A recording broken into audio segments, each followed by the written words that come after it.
mic here. Sure. I just first like to say thank you for coming here. And my name is Puya. So I'm a student drama, and I come from Iran, not Iraq. Iran, the old name Persia.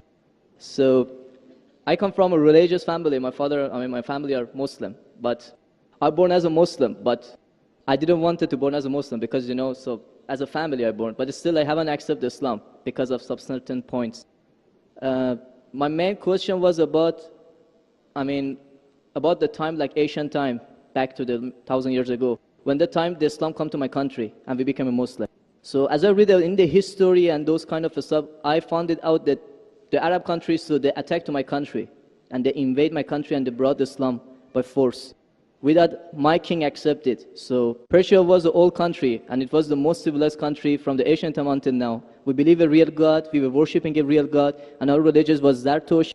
So he was a prophet also. So we believe in good deeds, good thought, good words. So even Cyrus the Great, he was the king of the world and he was doing a lot of good things. Even some people, they was confused that they called him Masih. He was doing many good things, but he was never said, I'm a prophet, I'm a God. But even though that king, when he attacked the other country, he never killed a civilian, he never raped a woman, and he never made them to change the religion. Even somebody was worshipping a cow, he respect for them, even though he was worshipping a real God. He could make them to worship also same as what he's worshipping. But in the Islam way, if you're going to promote your religion, doesn't mean that you have to force it to somebody else or you have to make them to accept that religion, because human being means freedom. So anyone, they should have a right, human rights. So maybe those people, they didn't want that religion, so why they have to attack and to bring it by force? That was the main question that make my heart a bit to make me to my belief go down. So brother, are you Parsi? Pardon? Yeah, I'm from Fars. Are you a Parsi? You mean Farsi? Are you a Parsi? Are you a Zoroastrian? No, I'm not following any religion. You don't belong to any religion? I don't believe. But you said your parents were? My parents are Muslim, but because of this confusion and stuff, I never try to follow the religion. I just believe in real God and doing the good things. So you believe in real God and good things. What are the good things? Where do you get the good things from? Good things like I don't harm the others. Whatever I'm doing, not try to harm the others. That's the first thing. As much as you can do the good things, even helping the others, and believe in the real God, not worshipping a stone or leaf or whatever. And I believe God is single. But I didn't. So you have your own philosophy. So you want to bring a new religion? I'm not going to make any religion. I'm just following my brain, because as I know, God gave us a brain. So I didn't make my mind busy by following the books. When I was 10 years old, I was just thinking until now even. So I tried to follow my brain. Thinking, he's saying, God as long as not a stone. Who told you stone is not a God? Anyway, I'll answer your basic question. Your basic question is that Muslims came to Persia and they conquered and they forced people to accept Islam. So no one should force at all. I agree with you. Point to be noted is that today the media promotes that Islam was spread by the sword. I am aware that there are certain black sheep in the Muslim community and there are certain Muslim rulers who did wrong things. But as a whole, Islam was never spread by the sword. Islam was never spread by the sword. It's spread by sword. Sword. Sword means force. Force, yeah. Like you said, now Muslims came and conquered Persia, etc. You see everywhere it's happening. There are wars taking place. But in Islam, it's clearly mentioned in Surah Baqarah, chapter 2, verse number 256. La ikraha fid deen. There's no compulsion in religion. Truth stands out clear from error. What we see today, if we analyze, that we Muslims, we were the lord of the Arab lands for more than 1400 years.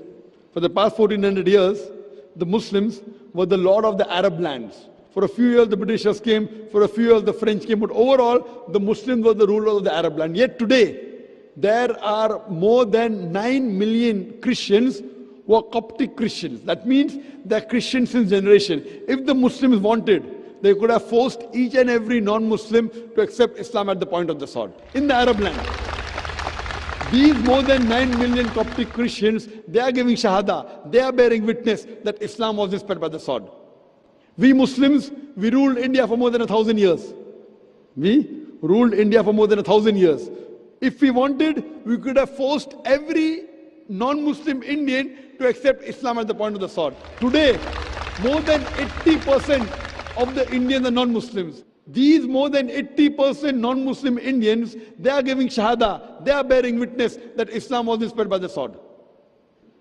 Which Muslim army has come to Indonesia? Indonesia today has the largest number of Muslims in any country, more than 200 million Muslims. In Malaysia, more than 55% of the citizens of Malaysia are Muslim. I am asking you, which Muslim army came to Malaysia? Your country, which Muslim army came? Which Muslim army went to the east coast of Africa? It was the business, it was the traders. When they came here, people accepted this religion.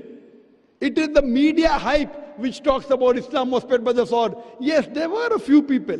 There were a few black sheep of the Muslim community. Brother, you asked the question, you're listening or you're raising the hand? Okay, sure. You asked the question, you gave the background, I listened to it, and now you want to raise your hand. I have not completed my answer. Okay, sure. Continue. If you ask the question, you should think. Because if you're thinking something, I'm a doctor. If you're thinking, that means you won't hear my answer. If I ask you to repeat, you won't be able to repeat 25%. So when you listen, you should give attention. I'm a doctor. I've done psychology also. So, this is the media hype. If you read Thomas Carlyle, historian, he writes in his book, Heroes and Hero Worship. He puts number one hero prophet as Prophet Muhammad Sallallahu Alaihi Wasallam. He's a Christian. He says, if every new idea originates in one man's head, it dwells alone in the full world. It will do little good if he takes up a sword and propagates it.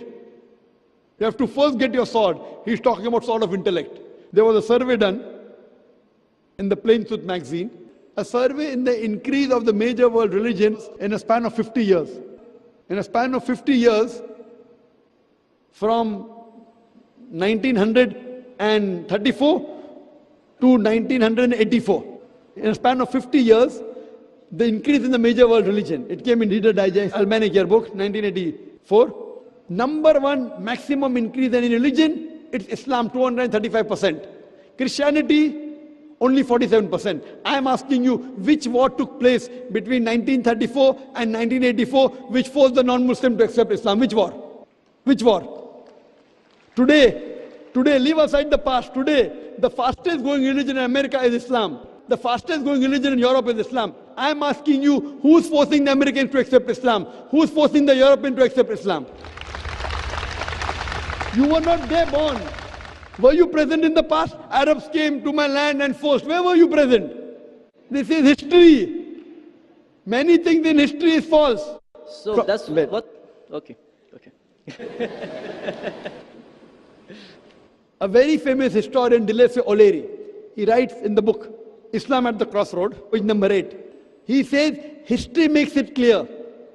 History makes it clear that the legend of fanatical Muslims sweeping across the world, forcing Islam at the point of the sword, is the most fantastic, absurd myth that historians ever repeated. Who says that? Dilese O'Leary. History makes it clear that the legend of fanatical Muslims forcing Islam at the point of the sword over conquered races is the most fantastic, absurd myth that historians ever repeated. This is just in the media today. Muslim terrorist, Muslim terrorist. I am asking you, did any Muslim attack you in this country? No, never. But the media says Muslims are terrorists. Yeah, media is just nonsense. Yes, same way your history is also nonsense. When media is nonsense, the history is also nonsense. Some is correct, some is wrong.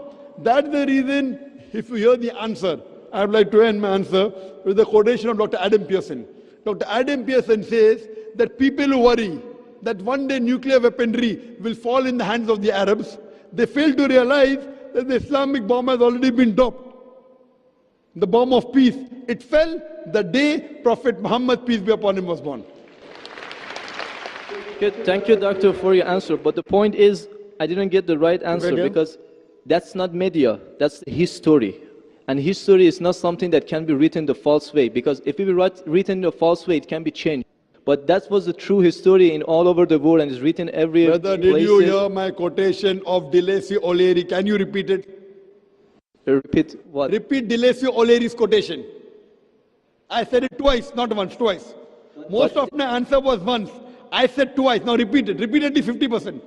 So what's the point of repeating that word? I want to know whether it went into your head or not. No, because that's what is in my head that is a history first thing. I am asking you, can you repeat the statement, the answer which I gave earlier? If you cannot repeat, that means it's useless me repeating the answer. You're not listening to me. You're thinking something. No, I'm listening to you. You're Can saying you repeat? that is made, that is can false, you that's the repeat history. the statement of Deleuze O'Leary, a very famous historian? No, I can't. I'm saying it for third time. Listen. Listen to it and go behind the queue.